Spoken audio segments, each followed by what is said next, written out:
नमस्कार दोस्तों, आज मैं आपको धर्मराज जी की कहानी सुनाने जा रही हूँ। प्रेम से बोलिए धर्मराज जी की जय हो। किसी पहाड़ी इलाके में एक छोटा सा खूबसूरत गांव था। यह गांव सुंदर सुंदर पहाड़ियों से घिरा हुआ था। उसी गांव में एक शिल्पकार रहता था।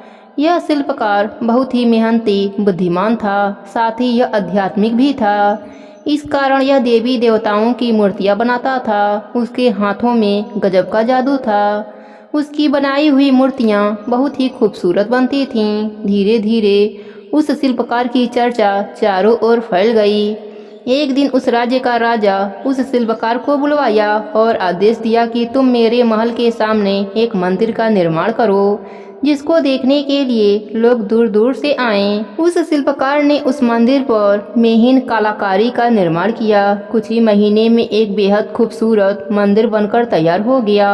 धीरे धीरे इस मंदिर की खूबसूरती की चर्चा चारों ओर फैलने लगी और दूर दूर से लोग मंदिर में दर्शन के लिए आने लगे। अब यह मंदिर धार्मिक स्थल बन गया था। दिन बीतने लगे और मंदिर में चढ़ावा बढ़ता गया। राजा ने प्रसन्न होकर उस शिल्पकार को राज्य का सर्वश्रेष्ठ कलाकार घोषित कर दिया और साथ ही मंदिर के चढ़ावे का आधा हिस्सा भी उस शिल्पकार को मिलने लगा। इस प्रकार शिल्पकार के सारे सपने पूरे हो गए। अब यह ऐशो आराम का जीवन बिताने लगा। एक दिन ऐसा भी आया जब वह शिल्पकार बहुत बीमार पड़ गया। कई हकीम वैद्यों ने उसका इलाज किया, परंतु उसकी बीमारी ठीक नहीं हुई। वह कई सालों तक बिस्तर पर पड़ा रहा, कष्ट से तड़पता रहा। इतना धन होते हुए भी वह उसका सुख नहीं भोग पा रहा था और बिस्तर पर लेटे लेटे वह शिल्पकार यही सोचता रहता कि मैंने ऐसा कौन सा पाप किया था जिसकी मुझे इतनी बड़ी सजा मिल रही है। और फिर एक दिन ऐसा भी आया जब वह शिल्पकार परलोक सिधार गया। धर्मलोक में मृत्यु के देवता धर्मराज जी ने अपने दूतों को आदेश दिया कि जाओ, इस पापी को नरक में डाल दो। यह सुनते ही वह शिल्पकार हाथ जोड़कर धर्मराज जी से कहने लगा, हे प्रभु, मैंने जीवन भर सच्चे हृदय से देवी देवताओं की इतनी सुंदर मूर्तियां बनाई, मंदिर बनवाया। ना जाने कितने ही लोग मेरे बनाई हुई मूर्तियों के दर्शन करके ईश्वर के भक्त बन गए और इस प्रकार मैंने लोगों को धर्म से जोड़ा और बदले में ईश्वर ने मेरे साथ यह क्या किया। पहले तो मुझे उन्होंने इतनी गंभीर बीमारी दी और अब मृत्यु के पश्चात आप मुझे नरक में भेज रहे हैं। क्या धर्म के रास्ते पर चलने का यही फल होता है?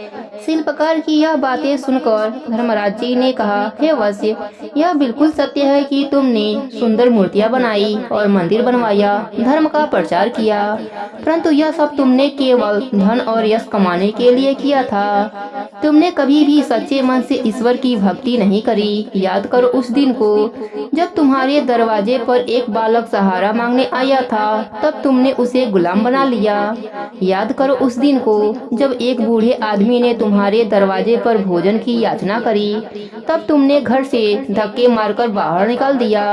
याद करो उस दिन को जब बहुत वर्षा हो रही थी और तुमने एक माँ और छोटे से बच्चे को मंदिर के आंगन से यह कहकर हटा दिया कि अब मंदिर बंद करने का समय हो गया है। उसके पश्चात वह माँ और छोटा सा बच्चा कितनी ही देर उस वर्षा में भीगते रहे। याद करो, इतना धनवान होते हुए भी तुमने कभी किसी को एक फूटी कौड़ी भी दान में नहीं दिया। तुमने कभी भगवान की नित्य नियम की कहानी को नहीं निभाया। तुम तो धर्म के आड़ में केवल धन और यश कमाने में लगे रहते थे और धर्म की आड़ लेकर धन कमाना भी एक बहुत बड़ा पाप है। अब तुम ही बताओ, क्या ईश्वर ने तुम्हारे साथ अन्याय किया है?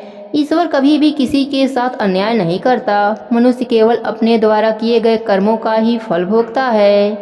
धर्मराज जी की बातें सुनकर उस शिल्पकार की आंखों से आंसू की धारा निकलने लगी।